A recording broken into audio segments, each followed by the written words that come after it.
with Mel, I believe, has a PowerPoint presentation to address the issues on the agenda that's been distributed. Mel? Mel on? He's on mute, please. You'd think I'd figure that out now after having participated in 10,000 of these meetings. Thank you, Bernard, and good morning, everyone. So I know there's a lot to cover, and but we think we've captured at least most of the issues that I've seen and heard about, including Mike's memo from yesterday, in a PowerPoint. And so I think we'd like to go through it. Probably won't take more than 15 to 20 minutes, depending on how much discussion we have. But I would suggest we kind of go through that a little bit, give a sense of what we're, the big picture and some of the things we're thinking about. So I'm going to turn it over to Melissa, who is going to actually project the PowerPoint onto the screen. So hopefully those of you who are connected via WebEx can see it.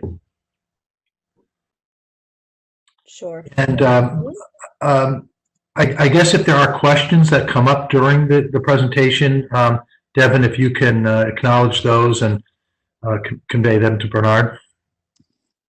Yes, hold on one second. Because we can't have everybody just speaking up at once. I think that's been our experience with these kind of meetings. Okay. All right. So Melissa, why don't you go forward? Okay.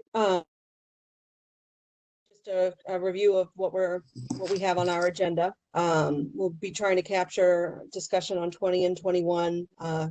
Also, discussion about status of current capital, school related specifically, and then discussion about town meeting as well. So just an update on where we are with fiscal 20 activities. So we are currently tracking all COVID related expenditures, and the advisory committee, I'm sure, is already familiar with the process that we are using to try and use the reserve fund to the extent that we can for non-personnel expenditures.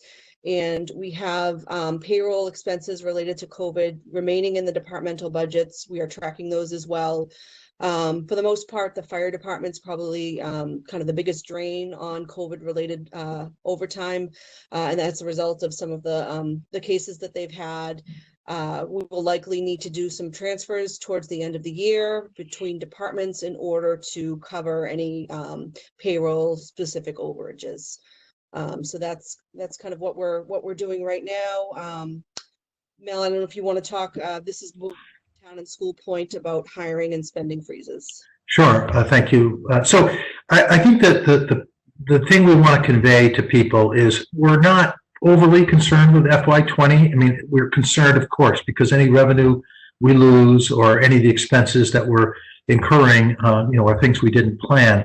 But the fact that we're 3 quarters through the fiscal year and we've had pretty good performance in the first 3 quarters, we're not overly concerned that we're going to have a big deficit. It's fortunate that we don't have a lot of snow expenses. Although I say that and told we're going to have 2 to 3 inches tonight.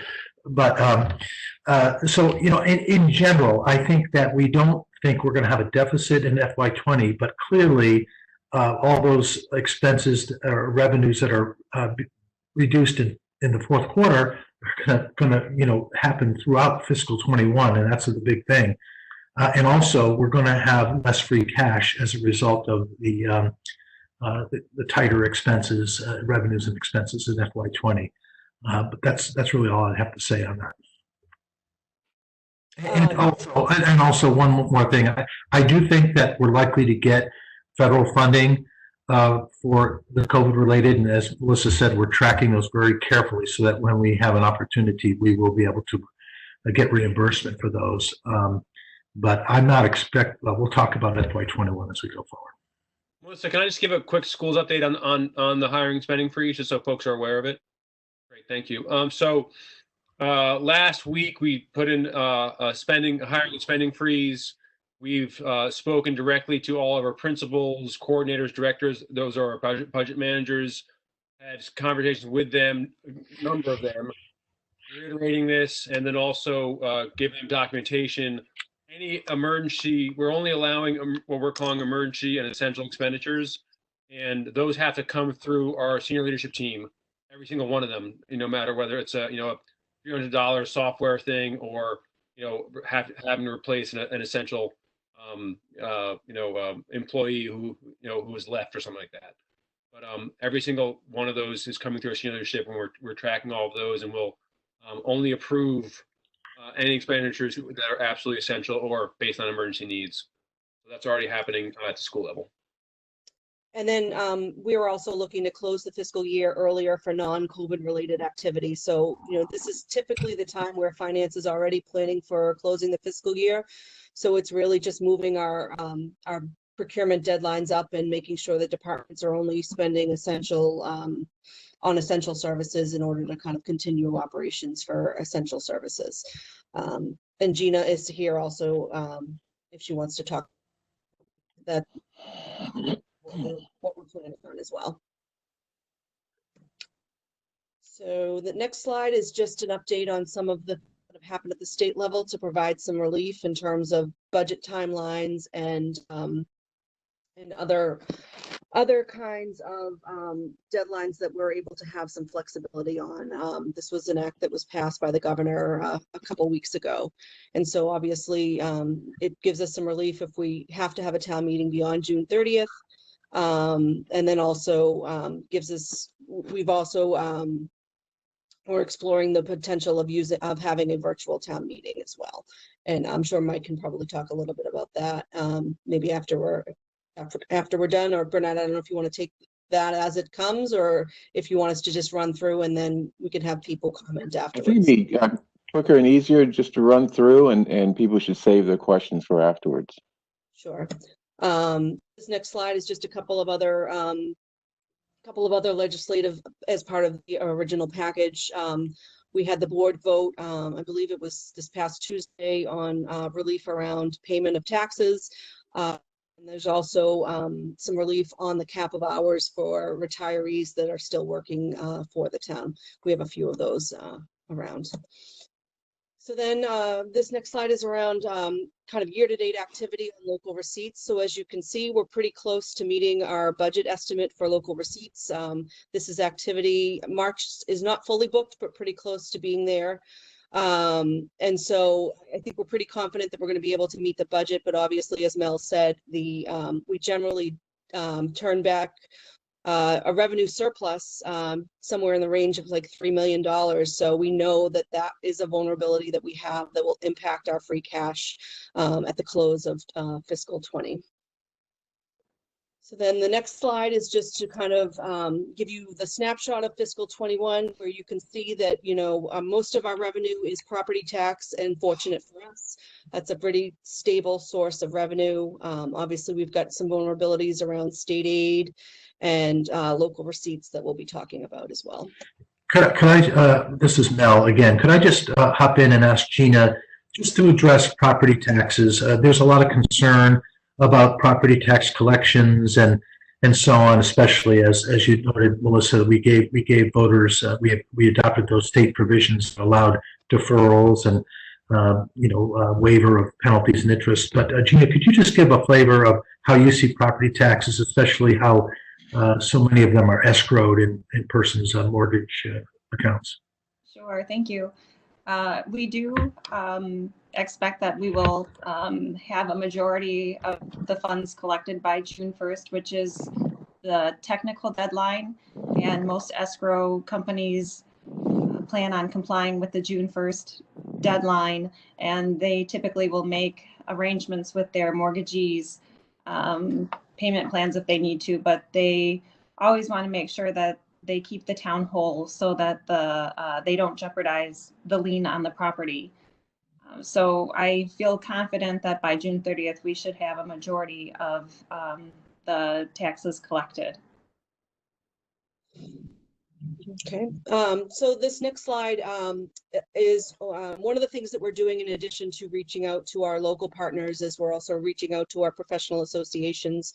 And Gina and I were on a webinar the other day about some of the scenarios that we need to be planning for, the types of recoveries that we could potentially see, whether it be a quick recovery, a recovery that may have a relapse, which is the W scenario, or a longer recovery that will take us more time to pull out of. And so I think that, you know, we're hearing from the state, some of the projections on their revenue picture are based on a quick recovery. And so, you know, obviously that's evolving, and, you know, whether or not that's still realistic, I think it changes weekly, if not daily, people's opinion on that.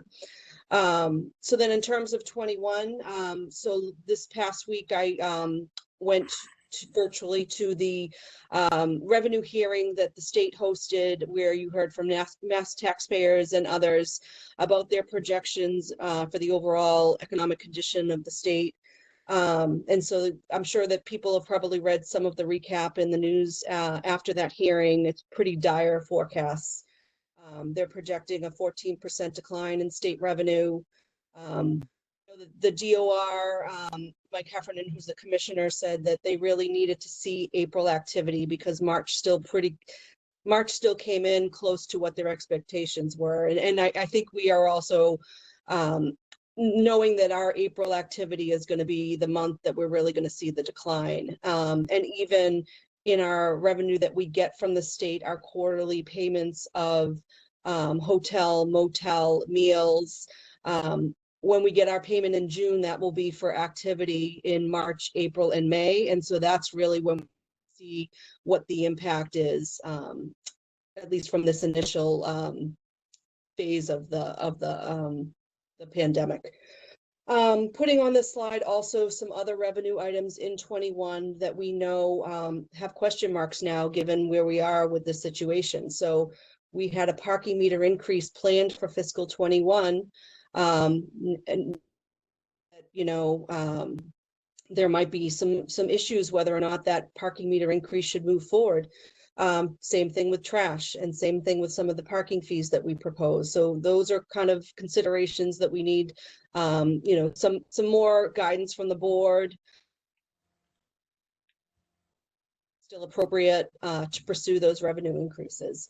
At the same time, we're also knowing that we've got some vulnerable local receipts that are, you know, subject to changing conditions in the economy. So our excise taxes, we're seeing estimates anywhere from 10 to 20% decrease depending on the category.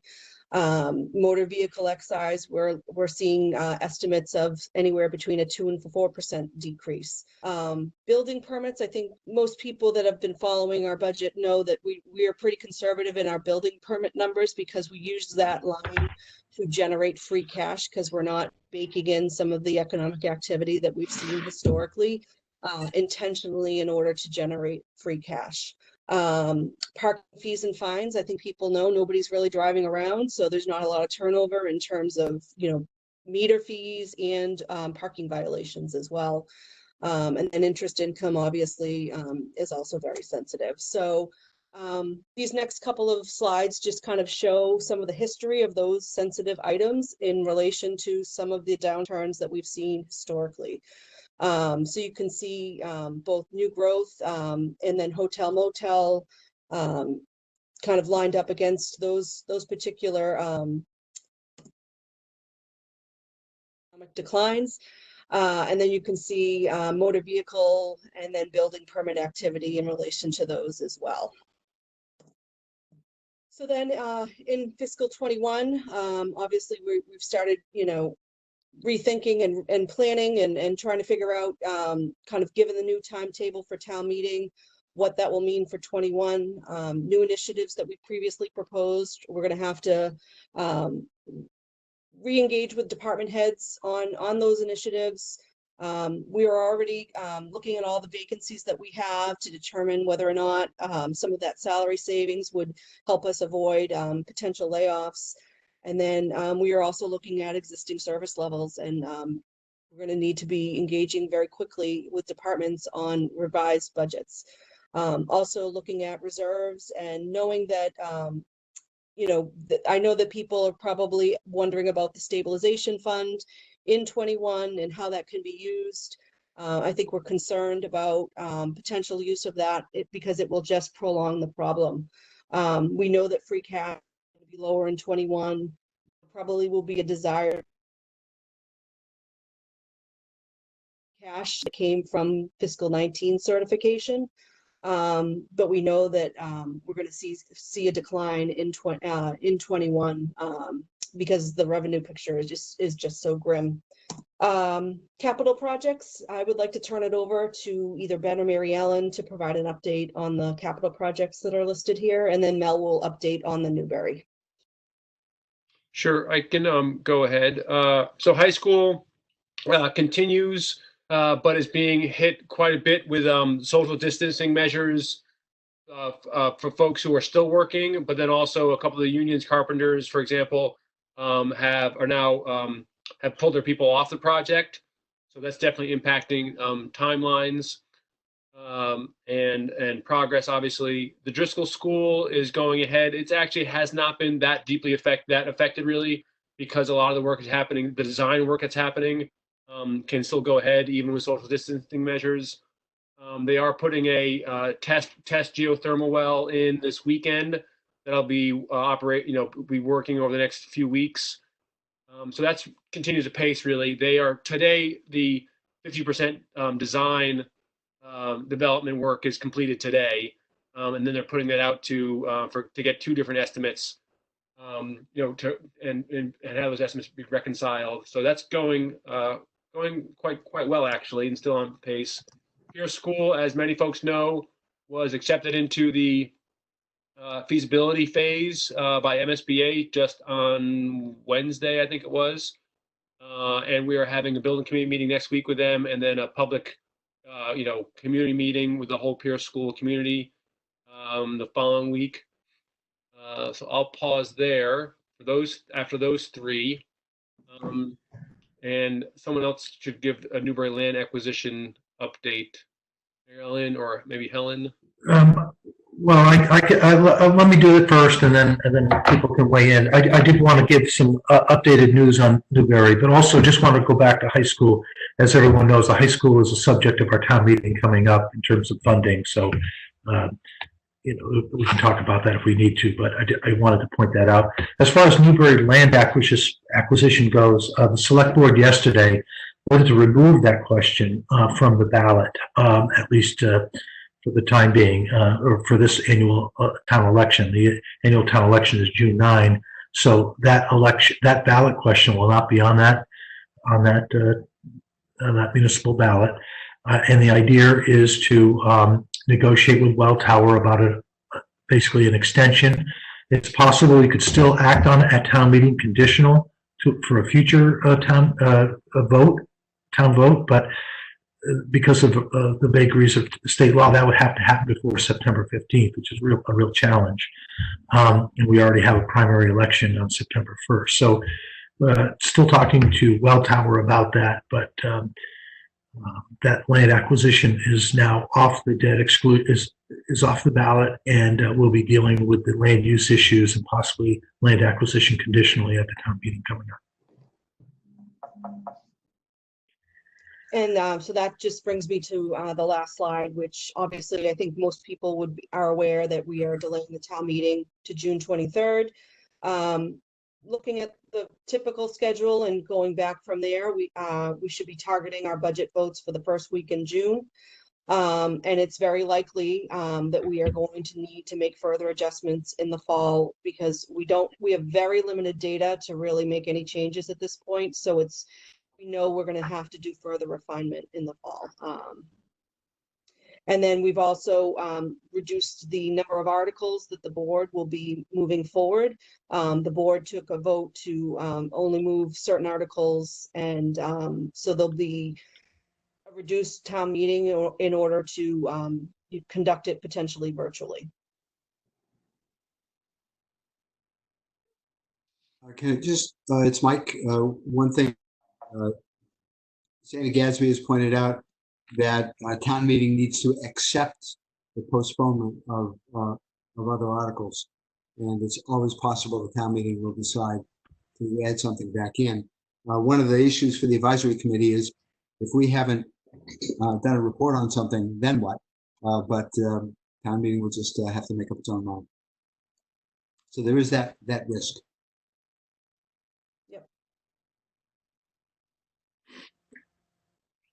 So that concludes our presentation. I guess we can go back to the agenda, and Melissa, why don't you put the agenda sheet up there on the screen, and then Bernard, you can take it away.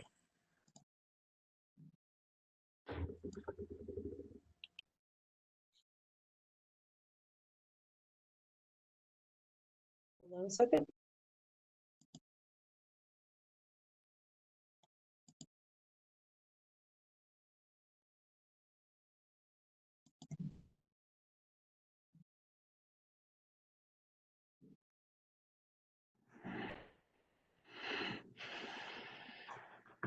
Things that you'd like to add to our discussion? No? Yeah, this is Mike. I guess uh, I'll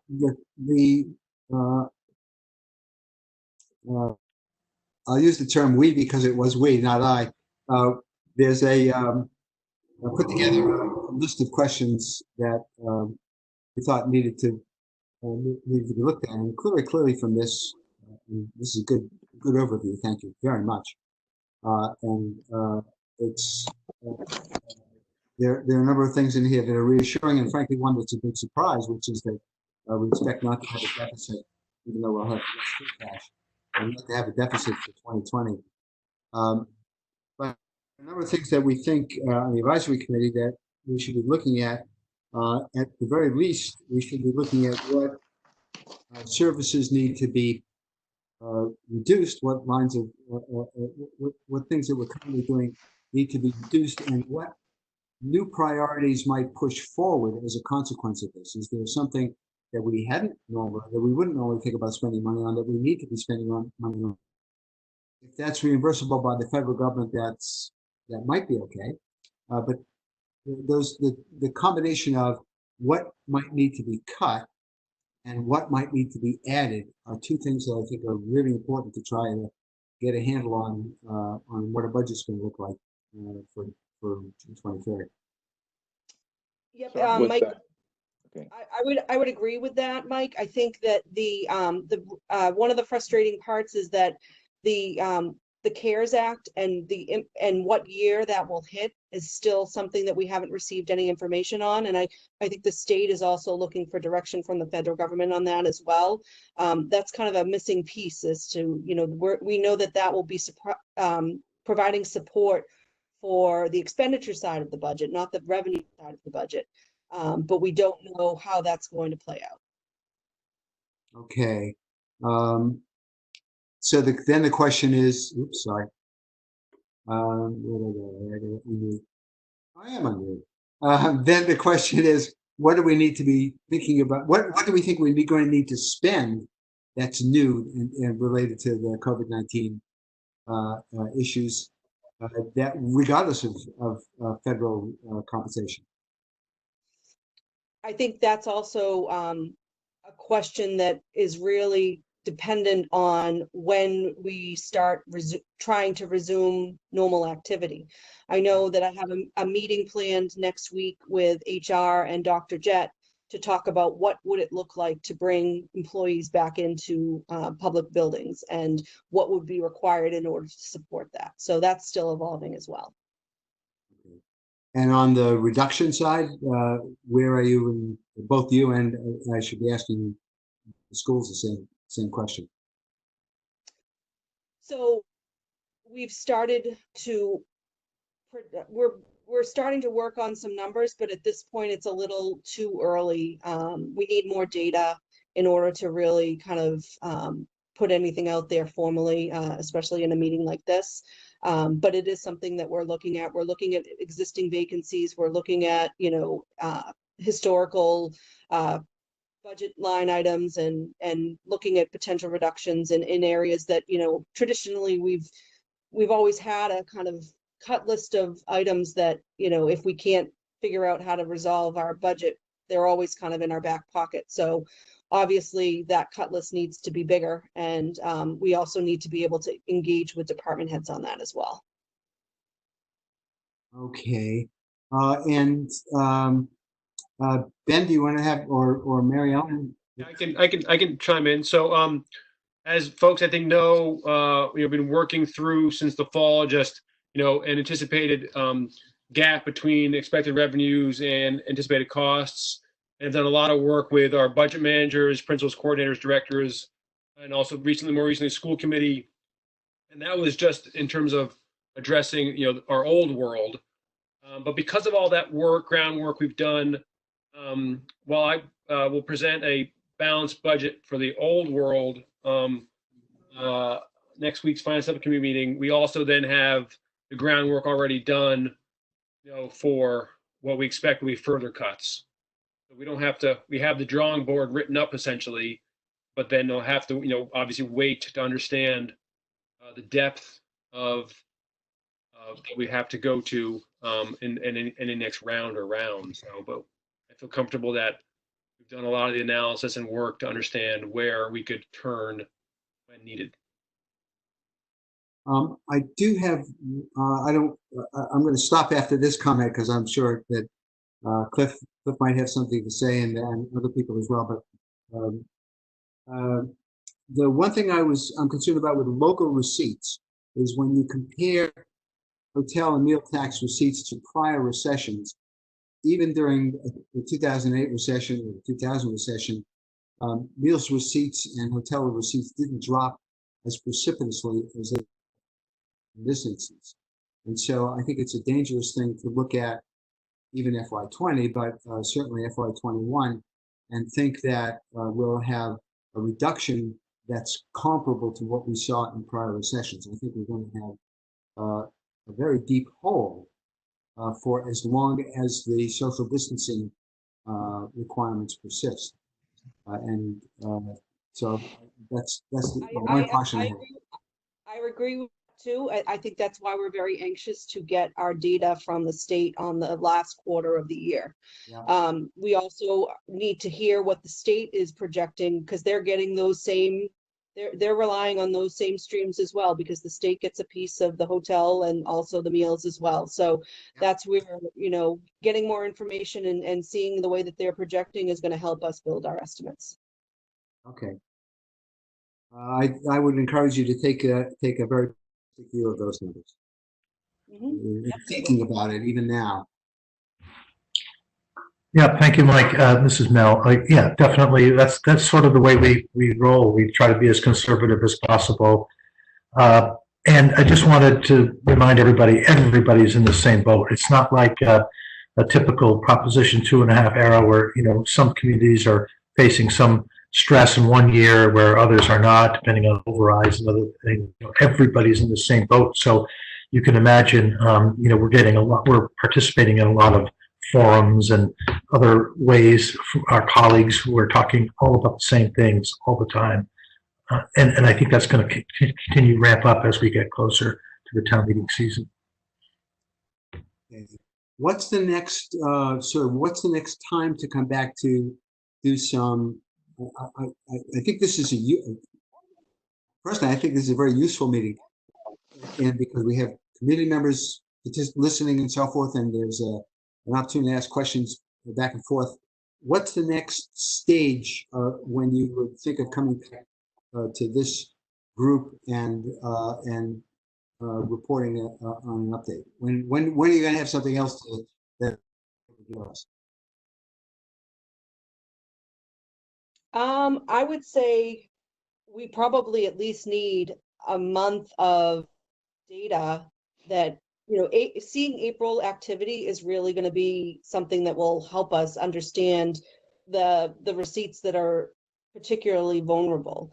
And I think that hopefully by then we would also get a revised revenue number from the state. And hopefully by then we would also understand the way the stimulus money would be helping to support some of the drops that we're seeing. I would just say that, I understand and respect the need to meet. We're all the decision makers on the budget, and it's very stressful to even think about it. And sometimes it's therapeutic a little bit, or at least to get together and talk about it. I just don't want to sit around and talk about the same thing we're talking about today. We want to have some real numbers to present. And I hope it's not a month, but it might be, but I'm hoping we can get together before a month, at least to just talk about where we're at. That's my guess, but probably not before 2 weeks. Yeah, I understand the need to wait until you have state information. And likewise, nobody wants to sit around and look at the same empty page and say, well, what's going to be written on it? So as soon as there's something written on it is when we should get together again. In the meantime, I'm sure you'll be looking at the things that advisory committee is asked about in terms of what items can be reduced. I'm quite sure of that. What can we help you with apart from staying out of the way and asking only the sensible questions? That sounds I good. think you're doing, I mean, I've had some conversations with Carla. I've seen some of the things that Cliff has put together.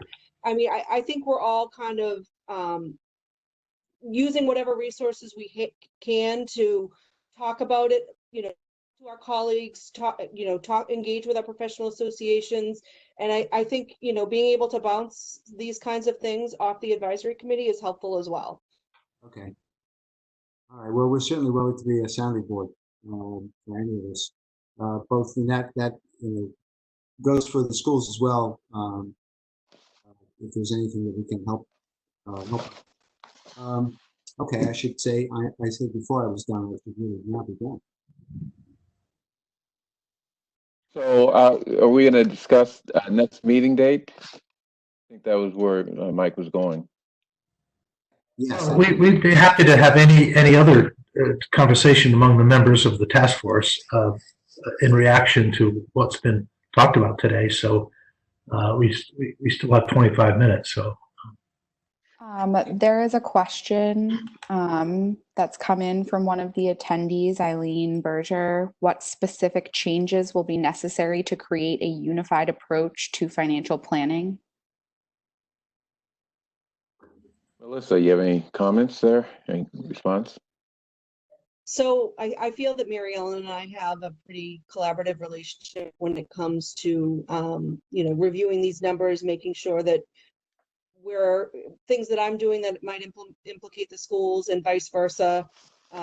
We feel like we have a pretty harmonious relationship. So just to continue to have regular check-ins so that, you know, we're both thinking about the same things and making sure that a adopted on one side doesn't blow back on the other. Just continuing to have those conversations. So, can I ask a question or two? Sure. Who's this, Cliff? Yeah, sorry, Cliff. So I guess one of the questions, big questions I have is when you're looking to create a new budget, are you going to be essentially saying to yourself or to us, this is what we think is going to happen in terms of length of recovery? And this is how those assumptions flow through the budget that we've constructed? Or are you going to, as you're trying to put something together, say to yourself, well, we really don't know, so we're going to look at a couple of different possible scenarios, much like you put that page with the 4 different graphs on it. Are you thinking you're just going to pick one, or are you thinking that, maybe we should be, hoping for the best, but planning for maybe not the worst, but something, closer to the worst, so that we don't, we're not overly optimistic? How are you going to go about doing that? Okay. Go ahead. Go ahead. Well, that was, kind of the theme of the presentation that Gina and I went to at the Government Finance Officers Association, is that no matter what lane we decide to pick, it's not going to be right. And so we have to be flexible enough to adjust. And when you say flexible enough to adjust, does that mean as you're putting together the budget, or does that mean being able to come back to town meeting on at various points in time post July 1st? And if that's the case, how do we structure that? How do we presume that we're going to be operating that sort of an environment, and how do you construct the first step of the budget? Do you start low with then the expectation is if things are better than anticipated, you go back and you can add more, or do you do it the other way? Have you thought about that? So we're constrained by the timeline of setting our tax rate in kind of at the end of the year. So after town meeting, we have our tax rate. And so once we have that set, our local receipts numbers, we cannot adjust again. So unless the state provides relief on that timeline, I think that's what we're operating on under right now, is, you know, making sure that where we land with local receipts is conservative enough to make sure that we are not in a deficit position at the end of 21. Let me take a crack at it, Cliff. This is Mel. You know, we are definitely looking to make a very specific recommendation for the town meeting that begins on June 23rd. So effectively, we are going to submit a whole new budget proposal, hopefully by around June 1st for, you know, to look, well, we'll have to do that before then, because as Melissa said, the committees have to vote in the first week of June to make their recommendations known to town meeting. So we are definitely going to put together a budget for town meeting. I do think we're going to have different scenarios, but town meeting can't adopt multiple scenarios. They can only adopt one scenario. But I think we can tell them that, you know, it's our expectation that we may have to call future special town meetings leading up to November. But as Melissa said, November town meeting is the last time we can actually make changes to the budget before the tax rate is set. I don't know if that answers your question. No, that is helpful. I guess it will be philosophically, do people want to be optimistic or cautious when it comes to adopting one of those scenarios? All right, thank you. That's helpful.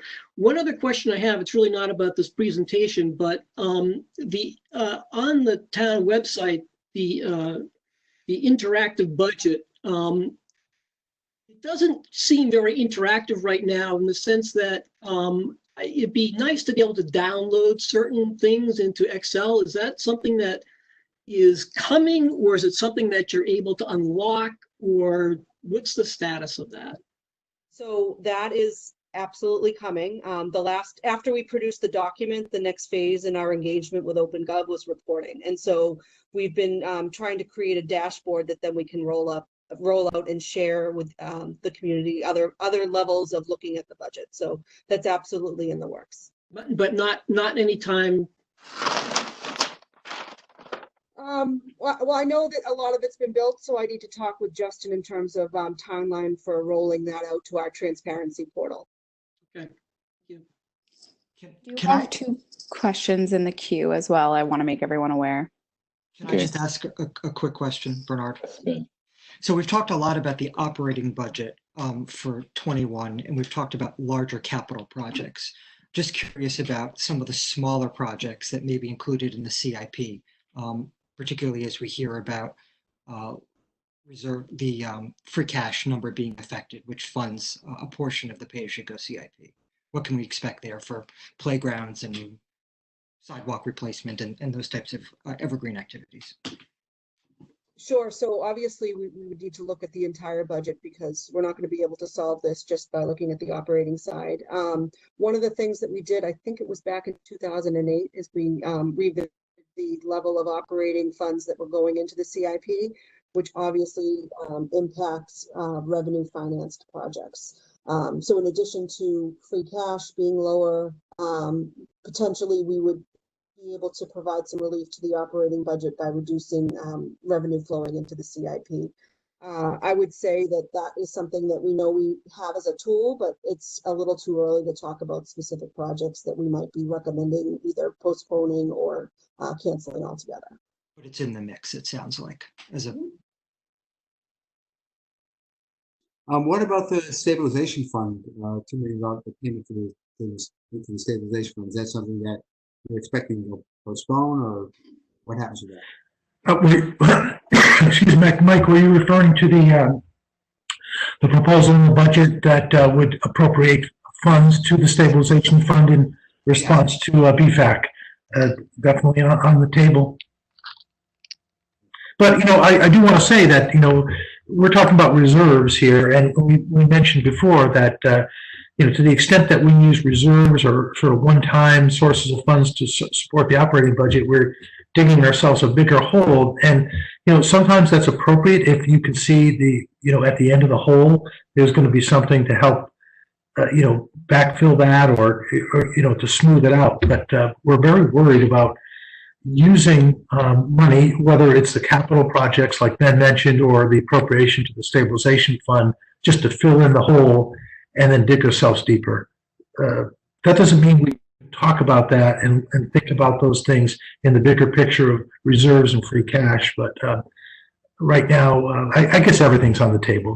We haven't said, we're not going to touch this, we're not going to think about that, everything. And I assume that's the case for the schools as well. This is Devin. The difficulty is there's a hole of a certain size, and one way or another, that hole it may prolong the problem, but I don't know that you make it any deeper. The volume of what's missing is the same no matter whether you use reserves, whether you divert money from CIP. There's still a volume there that needs to be filled. Okay, I understand Devin has a couple of questions, and I think we have time to take questions. So could you present them? And Sure. We have 3 questions in the queue currently. The first one is Deborah Brown. The second one is Eileen Berger. And the third is John Van Scoyac. The first question from Deborah Brown is, how will the town make sure the needs of the vulnerable residents will be built into the budget? How do you build them into scenarios? We have real concerns about housing, food, and health. We will circulate a proposal for inclusion in the budget discussions in the coming days. So we'll be relying on comment? we'll be relying on our department heads who provide advocacy for those groups to help us identify funding that potentially may need to get redirected. I think we'll also be looking at kind of what our community partners and also what other communities are doing, and then also recommendations from our professionals. I would just comment that the one thing we do know about the Federal CARES Act is that we're going to get an additional $850,000 or thereabouts, I think it's in community development block grant funds, which are designed for this very purpose. And so that's why I'm not really looking at the federal government bailing out our operating budget, but to the extent that there are certain aspects related to COVID, I think we can and will use those special funds for that purpose. Thank you. Next question. The second question is from Eileen. The LRPP subcommittee recommends that all town meeting members, elected officials, board and commission members be given a class on town finances. Can this happen as distance e-learning opportunities, as a distance e-learning opportunity and eventually become a requirement? If town meeting passes that requirement, then I'm quite sure that it can be done as a distance learning in the form of a distance learning class. In fact, I would think that this is a perfect opportunity to get through town meeting, as well as I think we're actually going to. I think people will find that the experience is okay, and that would be a very effective way to deliver. To more specifically answer the question, there is an article in the warrant. It won't be in June, but it would be at a later point in time, which would make that a requirement. So if town meeting passes that article whenever we get to it, then it absolutely would be a requirement. And, being able to do it online, remote, or whatever certainly would be able to be accomplished. And in fact, there was a presentation on Monday to a group that was a distance learning opportunity about the budget in the BFAC report. So there's a little bit of a test case, and that work has already started to some extent. The third question is from John Van Scoyac. Is any work being done to estimate possible impact of COVID on shift in burden of local taxation from commercial to residential property owners?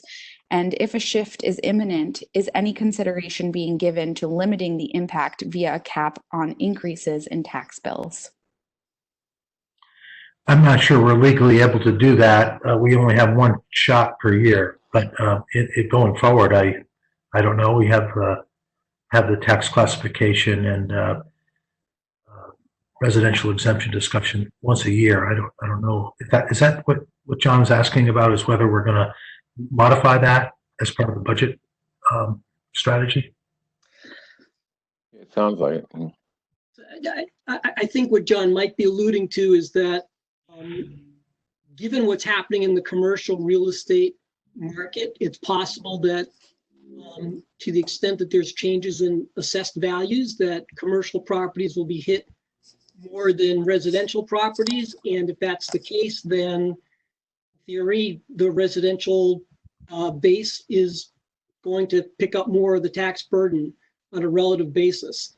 And if that happens, I guess the question broadly would be, what tools does the town have to mitigate that impact? And it could be the exemption. It also could be the shift, which is right now at like, what, a 1.64 or something like that. You have room to go up to 1.75 as an example.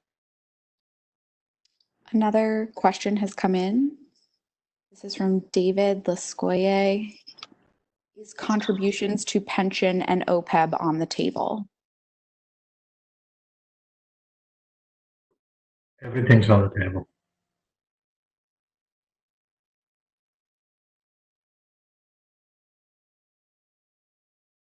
Okay, any other discussion? I posted a few questions into the chat box. I understand that time is limited, but a handout was distributed for this meeting that specifically raised certain issues that haven't been addressed. So if anybody would like to look in the chat box and discuss whether or not we intend to address them or when, I will highlight a few things. One is a suggestion that the situation presents an opportunity for a zero-based budget exercise. Thank you. The understanding of possible cost savings increases that will be available required. When, if not today, will we be addressing department head perspectives on cuts of 5%, 10%, or 15% in terms of resource reallocation? My understanding was that the intent of this meeting was to actually get into some of these issues. It sounds as if this is more of a notification of, situations are going to be challenging and we may have to address these issues at some point. Did I get some clarification around some of these?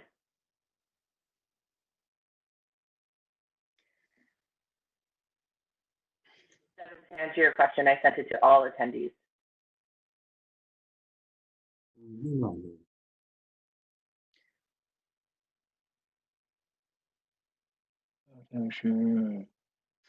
Anyone want to answer that? So I'll just take a stab, not to answer the specific questions, but I will say that I think that the memo that you're talking about, that Michael sent out last night, clearly incorporates a lot of thoughts and questions from a number of people. And in listening to the presentation today, I think what perhaps some of us are coming away with is an appreciation that, frankly, the staff may not be in a position to answer those questions in any sort of detail right now. But I'm hoping that everyone who's responsible for working on the budget or the next budget is paying close attention to the questions that are asked there, because and will come back to us with information that addresses or incorporates those suggestions. Because I would think that if they don't, then the next conversation we have will be more pointed, and we certainly don't want people to go back to the drawing board when they've had all these suggestions available as they're doing their work. I I hear what you're saying, Cliff, and thanks for reminding me of the timeline for this. I just want to say some of these do not require good confirmation of sort of our current budget situation and our forecasts. Like, for example, the projections for 5%, 10%, and 15% cuts. So, I mean, I actually would like to suggest that the budget manager start working through this list of questions now, because not all of them are contingent upon where the numbers actually end up, and it is a meaningful and worthwhile exercise. That's all I have to say. Yeah, this is Mike. That list of questions was certainly no. I don't think any of the people involved in drafting that list assumed or expected that the budget managers wouldn't be looking at these things. We wanted to put this all together in one place so that we have something to refer back to. But there is. We didn't expect coming out of this meeting that we'd have a lot of answers. What we want is to know what the process is. And I think that's been explained really pretty well. And I think the fact that we have to wait until the end of April and get receipt information back from the states to know how big a hole we're going to face from local receipts, that it's a very apt point. And the work that's gone into this meeting on the part of the staff is very much appreciated. And as soon as we get that back at the end of April, we should be sitting down again and having this conversation. Are we considering a scenario in which we don't get federal assistance because the federal government has not made funds available or run short of funds? I think we're going to have to, because our experience has been with other type of reimbursements that sometimes there's a lag on submitting a request for funding versus, it may come in a year or two delayed, especially around snow. That's kind of the norm for us with snow reimbursements. I just want to be clear. We talked a little bit about being conservative, and I'm not expecting the federal government to bail us out of this problem at all. They may be providing emergency funding for the expenses we've been incurring over the last few weeks and maybe into the next few weeks, but I'm not really expecting a big bailout if that's the some people's idea.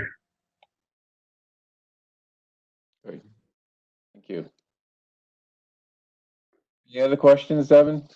The queue. Any other comments, questions from the panel? I see that John asked, do we have data on how many in Brookline general population have filed unemployment claims since advent of COVID? Yeah, who would have that information? It's possible the State Department of Unemployment, but we'll find out. No, I don't have that now. I imagine it's many.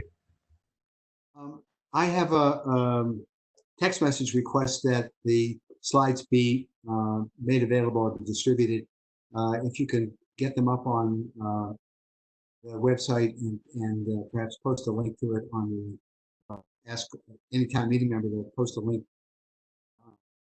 a listserv, that would be a great idea. Will do.